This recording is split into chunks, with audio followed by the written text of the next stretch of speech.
Hi, I'm Professor Graeme Yorston, and today I'm going to be talking about Louis Wain. He was famous as the man who drew cats. He was also famous for having spent the last 15 years of his life in an asylum, and I'm going to be sharing my thoughts with you about his diagnosis.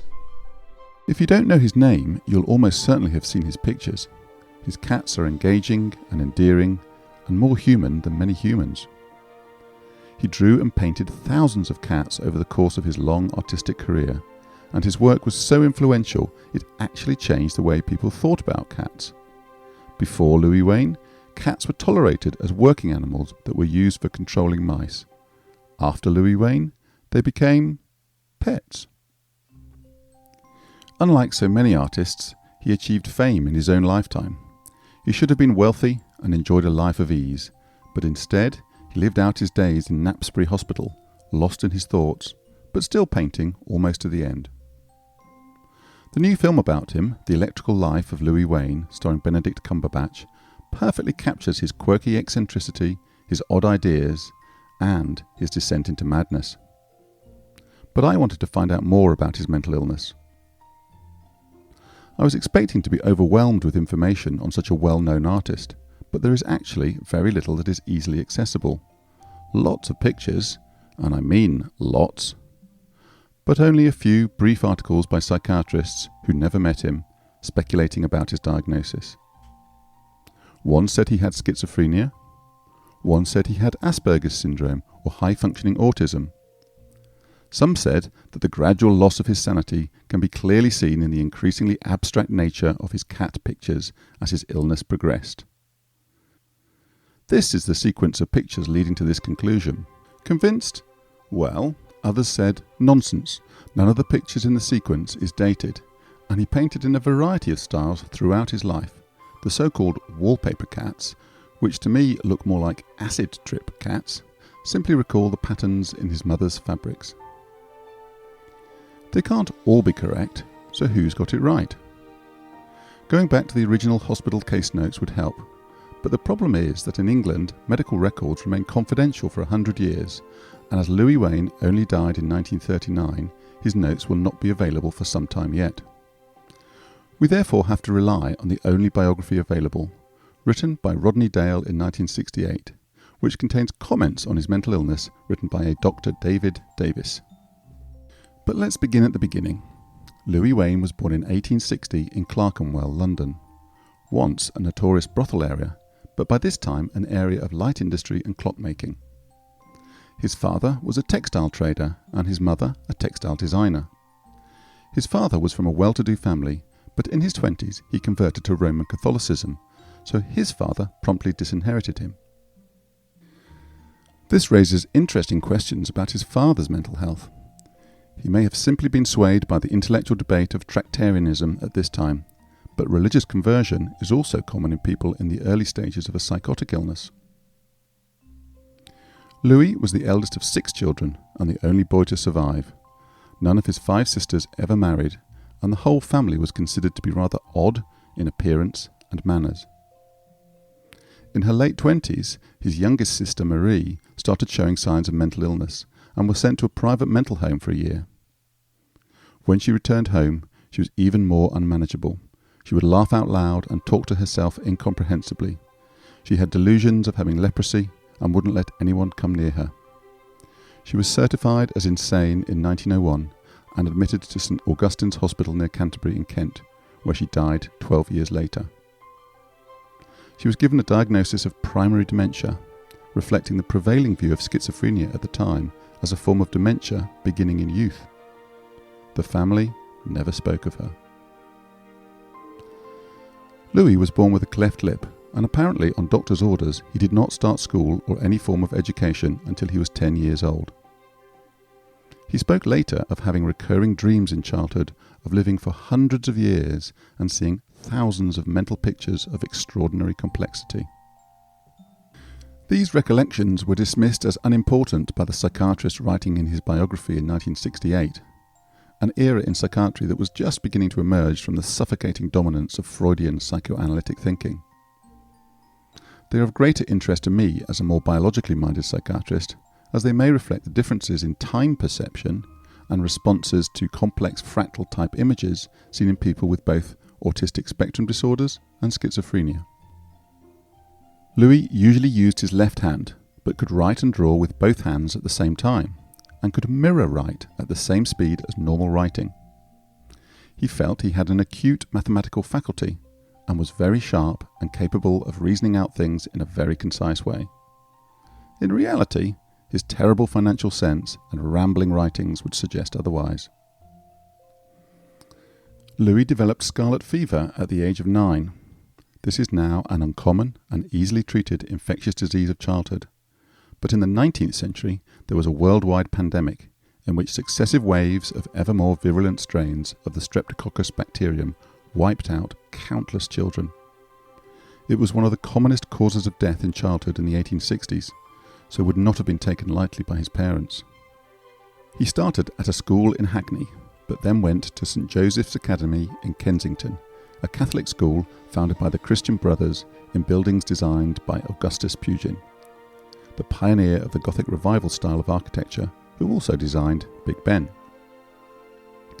But he obviously wasn't impressed by his surrounds, as he often truanted and spent his time wandering around London, watching craftsmen at work, visiting museums and the docks. He then studied at the West London School of Art, and after graduating he stayed on as an assistant teacher for a short period. By his own account, he also studied music and wrote an opera made up entirely of choruses, quartets and duets. But no trace of this has ever been found. He was a keen sportsman, enjoying fencing, athletics and boxing, and at one time he had lessons with the world heavyweight boxing champion Jem Mace. When he was 20, his father died, and he was catapulted into the role of being the main breadwinner for the family. He took the bold step of leaving his teaching position and setting up as a freelance artist. At first, he specialised in drawing animals and country scenes and successfully worked for a number of illustrated journals. In this period, his work included detailed illustrations of English country houses, livestock and dog portraits. At the age of 23, he married his sister's governess, Emily Richardson, who was 10 years his senior. As anyone who has read Jane Eyre will know, the social status of governesses in Victorian England was difficult. They were not of the servant class, but also not the equal of their employers, and households were encouraged to find plain governesses to avoid entanglements with the gentlemen of the house. No family members from either side attended the wedding, and he was estranged from his mother and sisters for over 10 years. Sadly, Emily developed breast cancer and died only 3 years after they were married. During her illness, they acquired a black and white kitten called Peter, who lifted her spirits. Louis began to draw sketches of him, which Emily encouraged him to publish. Initial reactions, however, were not enthusiastic. One editor said, "Who ever would want to see a picture of a cat?" But he persisted, and in 1886, Wain's first drawing of anthropomorphized cats, entitled A Kitten's Christmas Party, was published in the Christmas issue of the Illustrated London News. The kittens are engaged in a whole range of Christmassy activities, but they are still on all fours and not yet wearing clothes. In subsequent years, his cats walk upright, smile broadly, and have exaggerated human facial expressions and wear contemporary clothing. They play musical instruments, ride bicycles, have tea, play cards, fish, smoke, and go to the opera. In 1894, he was reconciled with his family, and they all moved to Westgate in Kent. Louis Wain was prolific. Over the next 30 years, he produced several hundred drawings a year. He illustrated 100 children's books, and his work appeared in newspapers, journals, and magazines. He produced the Louis Wain Annual, which ran for many years, and his work was regularly reproduced on picture postcards. He was also involved with several animal and cat charities and societies. Despite his fame and popularity, however, he had financial difficulties throughout his life. He had little business sense and was easily exploited. He often sold his drawings outright, retaining no rights over their reproduction, and would throw what little money he had into impossible money-making schemes and crackpot inventions. In 1900, he added to his Who's Who entry an interest in the physical sciences, and he remained fascinated by quasi-scientific ideas and electricity for the rest of his life, his writings becoming more rambling and incoherent as time went on. In 1906, Frank Burnand, editor of Punch, wrote an article describing him as the Hogarth of cat life. He speaks rapidly, very low, few inflections of voice, face impassive. He never smiles, nor, however animated, does his face light up as he warms to a congenial theme. To me, this is strongly supportive of a diagnosis of autistic spectrum disorder. He was being sued for debt in 1907 and decided to escape to America, where he was warmly received. He created some of the very earliest cartoon strips for New York newspapers. But, as ever, he was rather free and unguarded with his opinions, and the press turned against him after some of his comments about New York being quite abnormal and America being dominated by selfishness and the creed of the dollar were quoted out of context. In January 1910, his mother died of influenza and he returned to England. What money he had earned on the trip he squandered on an imprudent investment in a too-good-to-be-true, miraculous new oil lamp. In October 1914, he slipped and fell off an omnibus which was swerving to avoid a cat. Some accounts say he was also stamped on by two rearing dray horses. He was taken to St Bartholomew's Hospital, where he lay unconscious for a week. When he regained his faculties, the first thing he asked was if the cat was all right.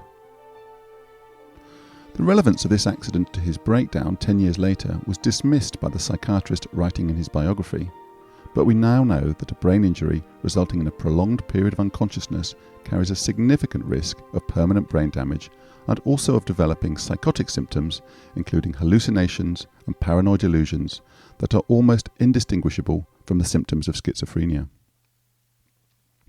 These organic psychotic symptoms can occur immediately after the injury or be delayed for several years. Post-traumatic epilepsy is also a common complication of traumatic brain injury, and when he was recuperating, Wain wrote to a friend, "I am plodding along, doing better bit by bit, but it's a teaser, and I get my shocks if I don't obey the doctor, so I do."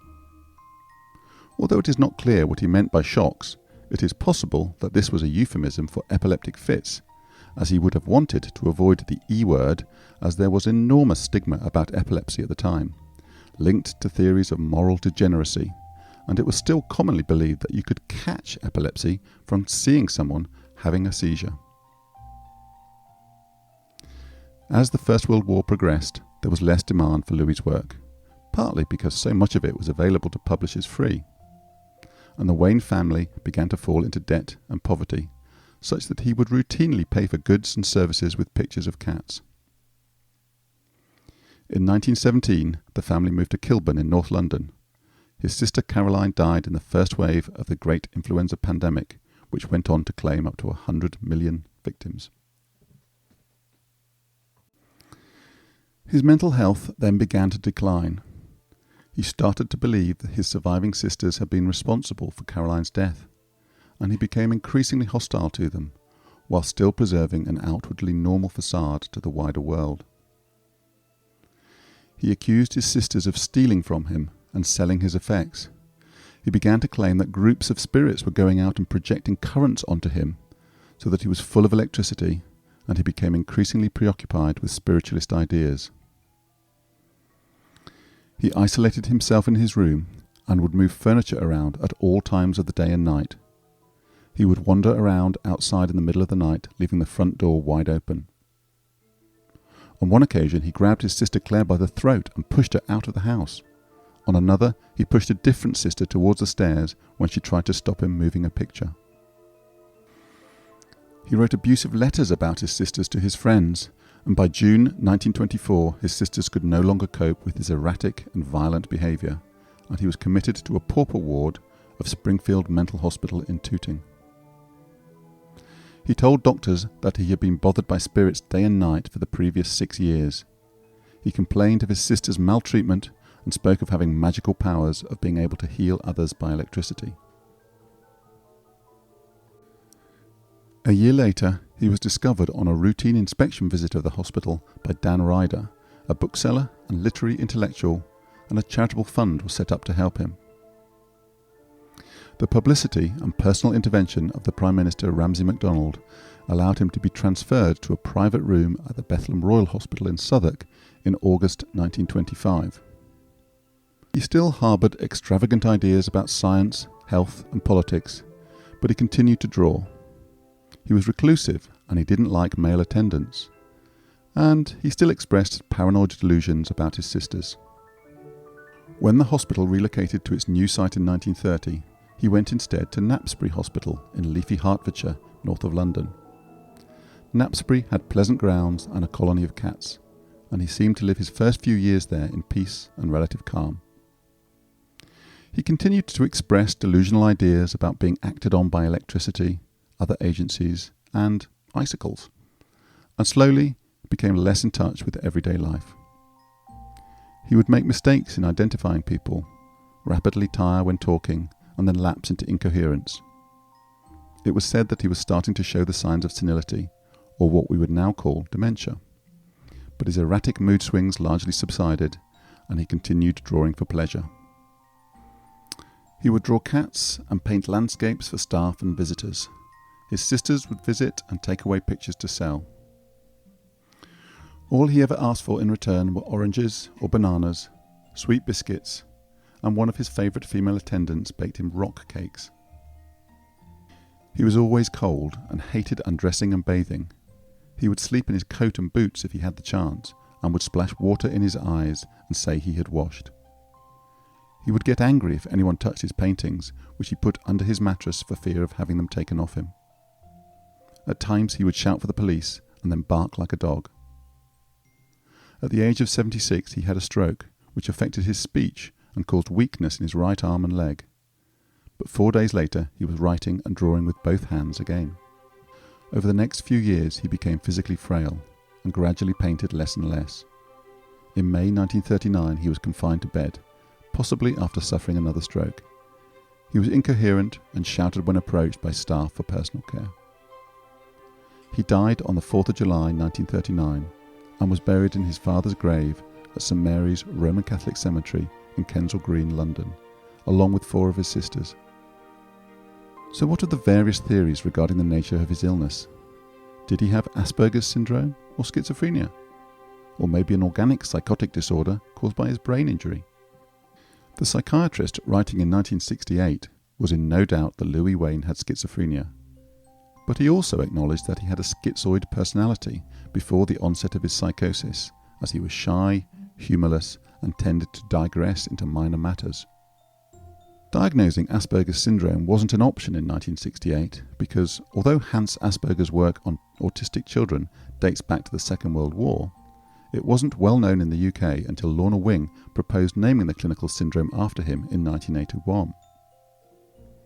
Prior to this, schizoid personality disorder was often used to describe a similar constellation of symptoms. It seems to me that there is abundant evidence that Louis Wain was recognised as having an odd personality in his own lifetime. So I agree that a diagnosis of autistic spectrum disorder would be appropriate. Asperger's name is no longer being used for the condition because of allegations that he collaborated with the Nazi authorities in wartime Vienna and sent disabled children to an extermination clinic. But that's another story.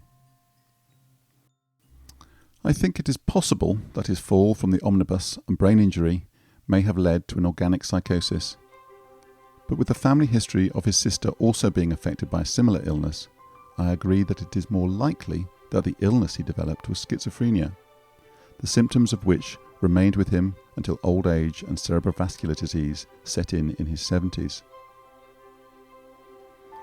One positive aspect of his life, which doesn't really come out in the film, is that despite his illness and hospitalisation, he continued to produce high-quality pictures that his sisters were able to sell almost to the end of his life.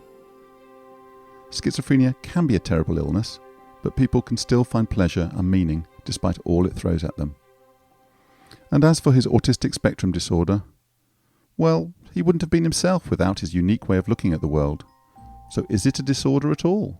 Or is it, as some people are now arguing, the next stage in human evolution. Before I end, I will leave you with one other interesting theory about Louis Wain's mental illness. Recent research has linked schizophrenia to the protozoal parasite Toxoplasma gondii, which is excreted by cats in their feces. This causes toxoplasmosis, which is generally a mild infection, but in people with compromised immune systems, it can cause serious infections. And I can recall seeing cases of cerebral toxoplasmosis in the early days of the AIDS epidemic in the UK. Higher levels of toxoplasma antibodies are found in people with schizophrenia and some other mental disorders. And it has been speculated that exposure to the parasite in genetically or immunologically susceptible individuals leads to schizophrenia. This is, of course, hotly disputed, and the research is ongoing, but it poses the fascinating question of whether Louis Wain's love of cats could have cost him his sanity. That's it for today. I hope you've enjoyed it. If so, please like and consider subscribing to my channel. I'm going to be covering lots of topics on the history of mental health over the coming months.